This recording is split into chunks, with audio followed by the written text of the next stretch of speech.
Depuis que Marc Marquez a officiellement annoncé son départ du team Honda HRC, Johann Zarco multiplie les déclarations pour remplacer le pilote espagnol au sein du team officiel. Le problème, c'est que Johann Zarco s'est engagé il y a quelques semaines avec le team satellite LCR, avec qui il a un engagement. Lucio Cecchinello, le team manager du team satellite LCR, s'est mouillé auprès de Honda pour pouvoir obtenir et faire signer Johann Zarco, et il commence légèrement à se sentir vexé par l'attitude du pilote français. Car au-delà de leur engagement, il y a beaucoup d'intérêts financiers, d'enjeux au niveau des sponsors, et la situation est bien plus complexe qu'il n'y paraît. Personnellement, je trouve que Johann en fait un peu trop. On va voir ensemble pour quelles raisons. D'ailleurs, n'hésitez pas à me donner votre avis, on voit ça de suite ensemble. N'oubliez pas de vous abonner, de liker la vidéo. Merci du fond du cœur à tous ceux qui me soutiennent.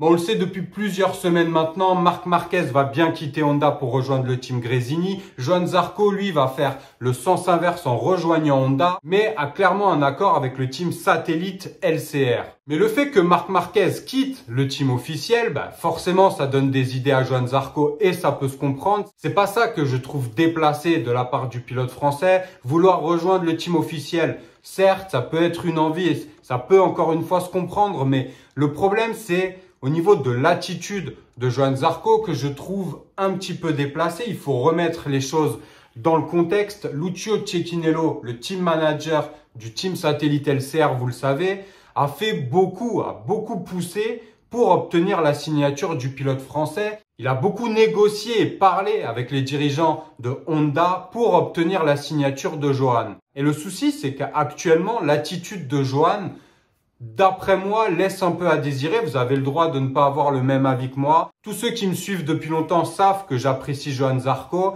mais j'essaie toujours de rester objectif. Donc pour ceux qui tomberaient sur cette vidéo maintenant et qui ne me connaissent pas, non, je ne déteste pas Johann Zarco, bien au contraire. Mais il faut aussi savoir mettre en perspective les qualités et les défauts d'une personne. Qu'on les aime ou pas, on a tous des défauts, tous des qualités. Et en ce moment, pour moi, Johann Zarco fait une erreur. Parce qu'encore, je peux comprendre qu'il déclare officiellement dans les médias qu'il veuille rejoindre le team Honda HRC. Je peux comprendre qu'il le dise publiquement une fois. Mais le répéter à tue-tête, à chaque occasion qu'il a, dès qu'on lui tend un micro, il parle du team Honda HRC. Le problème, c'est que pour moi, il devrait quand même plutôt laisser travailler son manager car il a un manager et ça sert à ça. D'ailleurs, il était présent au dernier Grand Prix d'Indonésie, le manager de Johann Zarco, justement pour parler avec Honda, pour négocier en coulisses de la possible venue du pilote français dans le team officiel pour remplacer Marc Marquez.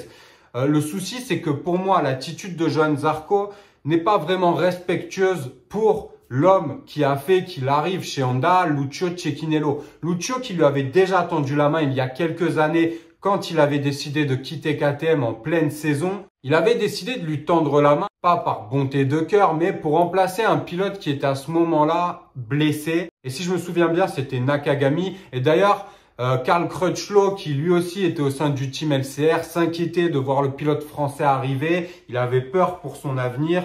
En tout cas, tout était rentré dans l'ordre. LCR n'avait pas gardé Johann Zarco à ce moment-là. Et Johann Zarco avait réussi à rebondir dans un team très sombre à l'époque de Ducati avec des motos qui n'étaient absolument pas performantes. Où il avait remplacé d'ailleurs Karel Abraham. Mais Johann avait disposé de matériel beaucoup plus performant, aidé et poussé par la Dorna. Mais du coup, Lucio Cecchinello lui avait quand même tendu la main une fois. Là, il se bat à nouveau pour avoir le pilote français en tant que titulaire chez lui.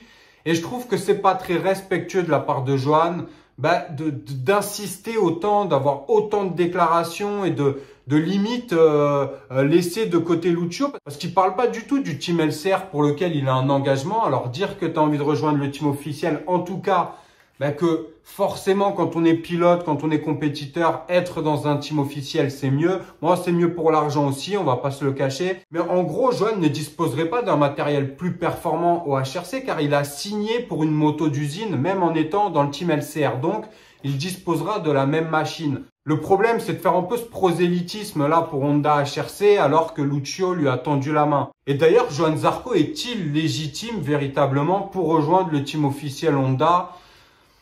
Bah moi j'ai un peu des doutes. Alors dans la situation actuelle, oui, pourquoi pas. Il n'y a pas énormément d'autres pilotes qui ont plus d'expérience que Johan. Par contre, il y a des pilotes qui ont peut-être moins d'expérience, mais qui ont déjà gagné des courses. Et là encore, on va pas passer à côté du sujet. J'ai souvent soutenu Johan Zarco, mais factuellement parlant, il n'a jamais gagné en MotoGP. Plus d'une vingtaine de podiums, donc c'est quand même un très gros pilote, très gros palmarès, mais pas de victoire. Et ce blocage-là est un problème. Donc en quoi Johan Zarco serait-il plus légitime qu'un autre pilote ayant déjà gagné, lui, en MotoGP? Bah, je sais pas. Et d'ailleurs, les performances actuelles de Johan Zarco ne poussent pas vraiment et ne donnent pas réellement envie de le prendre dans le team officiel Honda. Pour moi, il devrait plutôt se concentrer sur ses performances actuelles. Il dispose en plus de la meilleure machine du plateau pour encore 5 grands prix. Alors qu'il en profite pour rester focus là-dessus et sur ses performances, sur sa fin de saison. Encore une fois, il a un manager qui le laisse s'occuper de son avenir. Et il y a d'ailleurs d'autres raisons, d'autres éléments qui font que Johan Zarco risque bien de ne pas aller dans le team Honda HRC. Déjà parce que ça met Alberto Puig et les autres dirigeants japonais de la marque Honda en défaut. En fait, tout ça met un malaise entre le team Honda HRC et le team satellite de Lucio Cecchinello, qui, on le sait, et c'est de notoriété publique, est un gars vraiment bien, professionnel, quelqu'un qui, dès qu'il te tend la main, fera tout pour toi. Lucio Cecchinello n'est pas un calculateur, même s'il a un statut à tenir, mais c'est quelqu'un de franc et qui, quand il a un engagement, va au bout.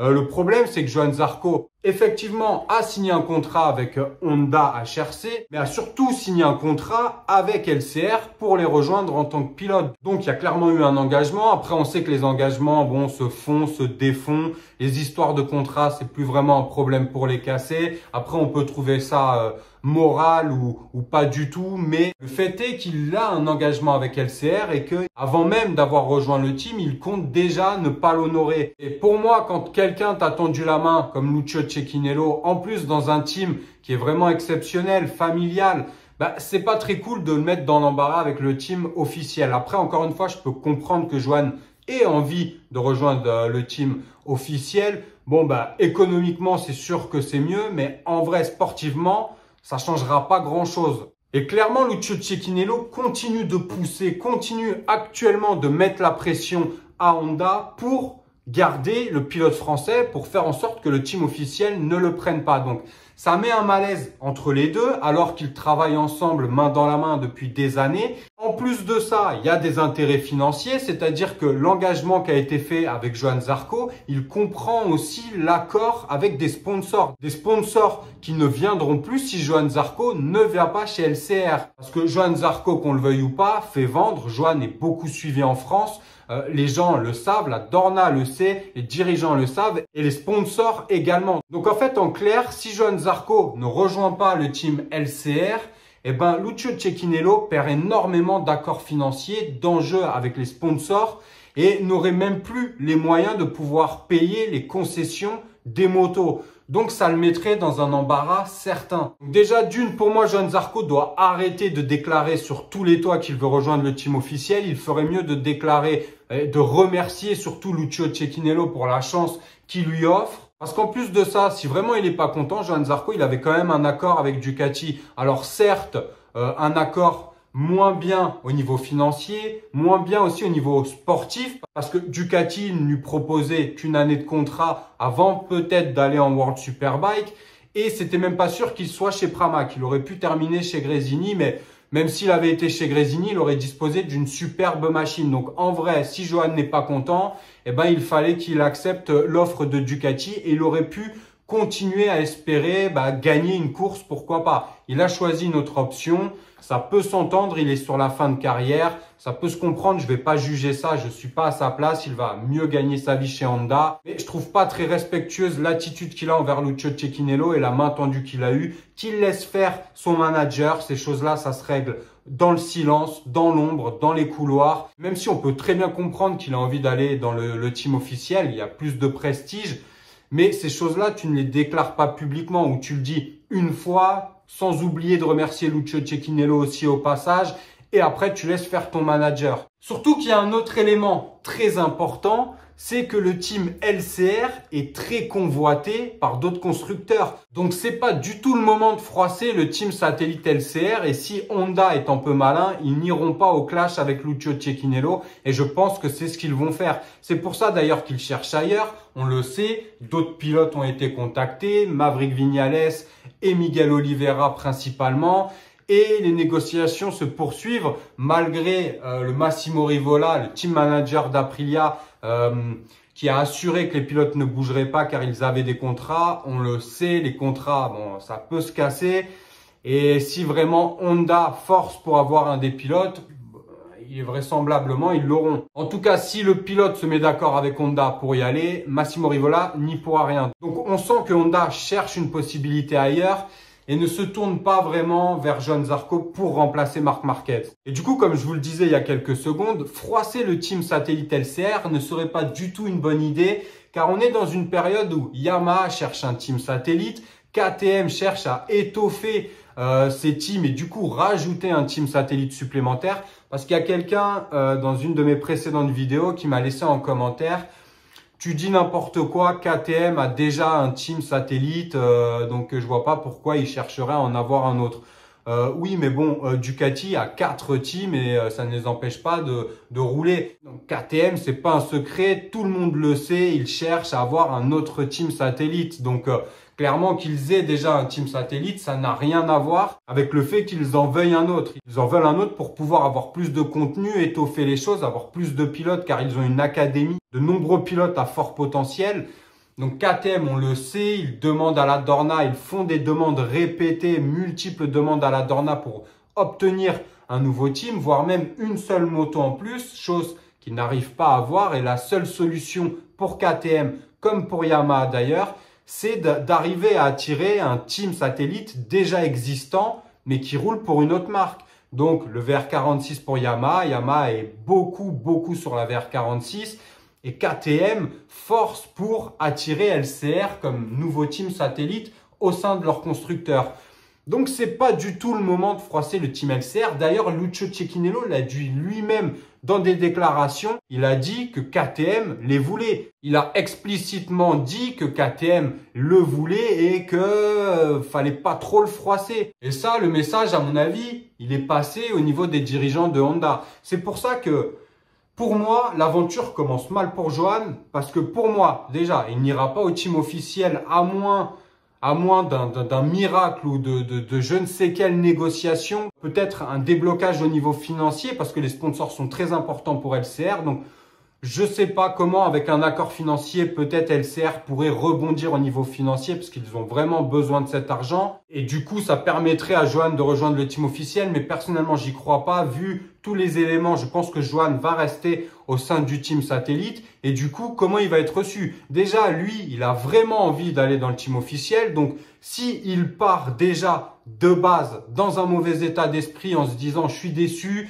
ils m'ont pas respecté, le team officiel ne m'a pas pris alors que je suis Johann Zarco », s'il part dans cet état d'esprit-là, déjà, il va mal démarrer son aventure chez LCR. En plus de ça, Lucio Cecchinello l'a dit explicitement, il comprend les rêves d'un sportif de haut niveau, donc de Johann Zarco, de vouloir rejoindre ce type de team officiel. Mais il comprend aussi qu'il y a un engagement, Lucio Cecchinello, il y a un engagement entre eux et que les engagements, ça se tient. Donc, comment Lucio Cecchinello va accueillir Johann Zarco après tout ça, après avoir fait autant de déclarations, après avoir clamé haut et fort son envie de rejoindre le team officiel? Encore une fois, ce qui peut se comprendre, mais laisse faire ton agent. Et surtout, tu peux dire que tu as envie de les rejoindre, mais dis aussi que Lucio Cecchinello t'a tendu la main, que le team satellite t'a offert des bonnes conditions pour pouvoir rouler et pas qu'une saison de contrat en plus. Donc, je sais pas moi, essaie de flatter quand même l'ego de Lucio Cecchinello en même temps. Et là, non, c'est pas ce qu'il fait et on peut comprendre du coup la déception et le fait que Lucio Cecchinello soit vexé par l'attitude actuelle de Johann Zarco. Et franchement, moi, je trouve pas ça bien, je trouve pas ça respectueux de la part du pilote français. Encore une fois, qu'il ait envie de les rejoindre, ça se comprend. Mais ce genre de choses, tu laisses faire ton manager. Parce que là, il est en train de se mettre dans une mauvaise sauce. Et son aventure chez Honda, elle a même pas encore commencé, qu'elle démarre pas très bien. Donc, bon, c'est risqué comme attitude. Et en plus, par rapport à un gars comme Lucio Cecchinello, qui est franchement une crème, qui est professionnel, qui tient ses engagements, franchement, c'est pas cool par rapport à un mec comme ça. Encore, tu as affaire à un businessman qui s'en fout, qui n'a pas vraiment de scrupules ni de valeur. Bon, là, ça peut s'entendre. Mais Lucio Cecchinello, non. Franchement, non. Laisse faire ton agent, laisse faire ton manager et voilà. Donc, donnez-moi votre avis sur la situation. Je pourrais très bien comprendre que vous n'ayez pas le même que moi. Mais personnellement, je suis agacé. Je suis agacé par l'attitude de Johan, par ses performances actuelles qui, pour moi, ne rendent pas légitime sa venue dans un team officiel. Certes, il a de l'expérience. Certes, il a fait beaucoup de podiums. Mais il y a d'autres pilotes qui ont su aussi gagner des courses et qui pourraient être aussi légitimes. Et surtout, aie du respect pour la personne qui t'a tendu la main. D'ailleurs, c'est une attitude que je comprends pas trop parce que Johann Zarco est quelqu'un de respectueux. Je remets pas tout ça en doute. Johann Zarco est quelqu'un de respectueux. Mais là, je trouve qu'il est en train de se perdre dans ce jeu-là. Donc, donnez-moi votre avis. Ce week-end, d'ailleurs, Grand Prix de Phillip Island, où les Français n'ont jamais trop performé. Comme meilleur résultat en MotoGP pour Fabio Quartararo, c'est une 10e place en 2018. Et Johann Zarco avait fait comme meilleur résultat 4e en 2017. Donc, ça remonte. Donc, c'est pas un Grand Prix qui réussit trop aux Français. On verra. Moi, j'aimerais bien voir un nouveau Fabio Quartararo nous régaler. Mais bon, sur ce Grand Prix, ça risque d'être délicat. Marquez a déjà gagné. Miguel Oliveira a déjà gagné d'ailleurs. Joan Mir également. Par contre, Bagnaia et Jorge Martin n'ont jamais gagné. Donc, à voir. On va se régaler. De toute façon, on se retrouve vendredi pour une prochaine vidéo, là, donc dans quelques jours. Et pour évoquer d'ailleurs des propos de Jorge Lorenzo, il n'a pas mâché ses mots. Jorge Lorenzo, on le connaît, on est d'accord, on n'est pas d'accord. Bon, là, franchement, il y va très fort avec Pecco Bagnaia. Et d'ailleurs, il donne des déclarations qui m'ont fait penser, moi, à lui-même, à Jorge Lorenzo, quand il était pilote. Donc, il casse assez fort Pecco Bagnaia dans ses déclarations. Et c'est marrant parce que moi, ça me fait penser à lui également. Donc, on verra ça. On verra aussi beaucoup de choses qui se passent autour de Ducati. On verra ça dès vendredi. N'oubliez pas de vous abonner, de liker la vidéo. Merci du fond du cœur à tous ceux qui me soutiennent. Prenez soin de vous, de vos proches. On se retrouve dès vendredi sur Minson IGP. Ciao.